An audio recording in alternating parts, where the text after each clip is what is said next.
ఇమ్మాన్యుయల్‌కి పేరు తెచ్చింది 'జబర్దస్త్'. అక్కడ వర్షతో కలిసి చేసిన స్కిట్స్ వల్ల ఇద్దరి మధ్య నిజ జీవితంలో కూడా ఏదో ఉందన్న ప్రచారం బాగా నడిచింది. కానీ అది కేవలం స్టేజ్ మీద నటన మాత్రమేనని ఇమ్మాన్యుయల్ అప్పుడే స్పష్టం చేశారు. తర్వాత ఆయన 'బిగ్ బాస్' తెలుగు సీజన్ 9లోకి ఎంట్రీ ఇచ్చాడు. ఇంట్లోకి వెళ్ళిన తర్వాత తన కామెడీ టైమింగ్, ప్రవర్తనతో ప్రేక్షకుల్లో మంచి పేరు సంపాదించాడు.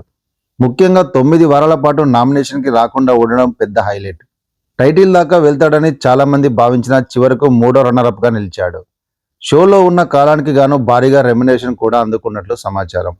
బిగ్ బాస్ హౌస్ నుంచి బయటకు వచ్చిన తర్వాత తన పెళ్లి గురించి మాట్లాడతానని ఇమ్మాన్యుయల్ చెప్పాడు. చెప్పినట్టుగానే తాజాగా సోషల్ మీడియాలో ఓ క్లూ ఇచ్చాడు.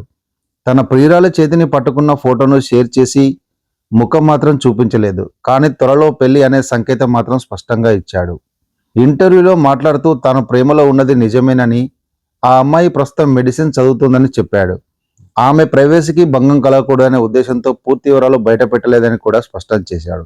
ఈ వార్త బయటకు రావడంతో అభిమానుల్లో పాజిటివ్ స్పందన కనిపిస్తుంది. ఇమ్మాన్యుయల్పై ఉన్న అన్‌స్క్రీన్ రిలేషన్ గాసిప్స్‌కు ఫుల్ స్టాప్ పడింది. ఒక సెలబ్రిటీ అయినా వ్యక్తిగత జీవితాన్ని గౌరవంగా దాచుకోవచ్చని మెసేజ్ కూడా వెళ్ళింది ప్రజల్లోకి. ఈ విషయం తెలిసిన చాలా మంది సోషల్ మీడియాలో శుభాకాంక్షల వెల్లువ మొదలైంది.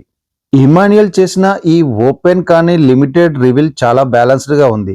పూర్తి డీటెయిల్స్ చెప్పకుండా అవసరమైనంత మాత్రమే చెప్పడం వల్ల అనవసరమైన ట్రోలింగ్‌కి అవకాశం తగ్గింది. అలాగే కెరీర్ పీక్స్‌లో ఉన్న సమయంలో వ్యక్తిగత జీవితాన్ని స్థిరంగా ప్లాన్ చేసుకోవడానికి ఆయన పరిపక్వత చూపిస్తోంది. కామెడీతో ప్రేక్షకులను నవ్వించిన ఇమ్ము ఇప్పుడు నిజ జీవితంలో కొత్త బాధ్యతలకు సిద్ధమవుతున్నాడు. అభిమానుల దృష్టిలో ఇది ఒక హ్యాపీ న్యూస్‌గా మారింది. మొత్తంగా చెప్పాలంటే ఇది కేవలం సెలబ్రిటీ పెళ్లి వార్త మాత్రమే కాదు. గాసిప్స్‌కి అతీతంగా నిజాన్ని సింపుల్‌గా చెప్పడానికి ఒక ఉదాహరణగా కూడా చెప్పుకోవచ్చు.